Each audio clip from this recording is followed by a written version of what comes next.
Mga dolls, kukuha tayo ng balbag. Ito, gagawin nating ulam. Masarap na hapunan. Aray ko. Pagkipot pa, ganito. Hindi pa. Pero pag ganito, hindi na pwede kasi may dahon na. May dahon na kasi ito, hindi na pwede. Itong dapat kuhain natin. Malaking balbog ito. Diba? Laki, di ba? Samahan natin ng maliit. Oh.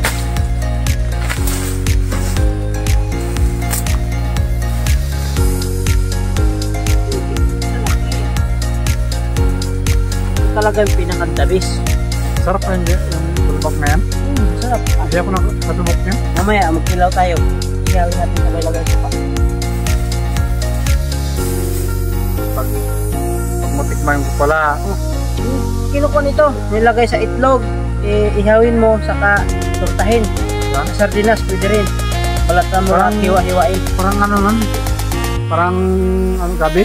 Oh, Ano yung yan o yung gabi na ano. masarap po. Oras din ang gabi, di ba?